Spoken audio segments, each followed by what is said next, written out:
तर जय श्रीराम मित्रांनो, आज होता आमच्या गावातनी पोळ्याच्या दिवशी मी चाललो होतो बाहेर पोट्ट्याच्या घरी. तेवढ्यात आपल्याला हा भेटला. हापा मला पप्पी देत होता कडा, एक वेळा नाही 2 वेळा दिली. या बाबूल बाय करून आलो मी सरका मित्राच्या घरी. इथून पाहिलं काय आणि सगळं नवीन सामान आणलं होतं. पोया जमके अट्टेकडे आता याचा थोडंसं मग पोट्टे आले. ते पोट्ट्यापाशी बसून मी चाललो गेलो सरळ घरी. घरी येऊन पाहिलं काय बम पाणी चालू झालं. पाण्याची काही दुश्मनी आहे काय येऊन कळ्या जवी पण पोया रे. त्याच्या अगोदरच्या दिवशी पाणी येते म्हणजे येते किंवा त्या दिवशी पाणी येते, पण आता इकून तिकून पाणी उघडलं. मी चाललो होतो आता गावात. पाणी बा किती काढलं.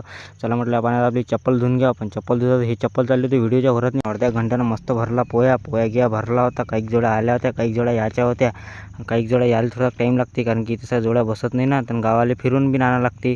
मग इच्छा पोळा संपला आणि हा चालला होता आता मोठ्या पोळ्यापाशी. सगळे बैल ज्याच्यावर आम्ही बी चाललो होतो मोठ्या पोळ्यापाशी. पण तेवढ्यात निस्पाकली गेला होता गड्या पाण्याच्या अंदर. पण या भावानं रपरप धावून गेला आणि याला बाहेर काढलं. यानं चांगलं काम केलं गड्या. याला हळूहळू करून सगळे पोट्टे चालले होते मोठ्या पोळ्यापाशी. आम्ही बी चाललो होतो आता मोठ्या पोळ्यापाशी. चला मग आता तुम्हाला दाखवतो.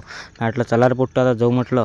मी चाललो होतो समोर, तुम्ही या म्हटलं मागून, कारण की मला ब्लॉग बिन बनवा लागते ना. मग मी गेलो समोर. तर इथं पहा सगळा पोळा भरला होता. खतरा धरत्या म्हणल्या होत्या लोकांना, पण मी तेवढ्या काही धरत्या घेतल्या नाही. हेवाली घेतली आहे फक्त.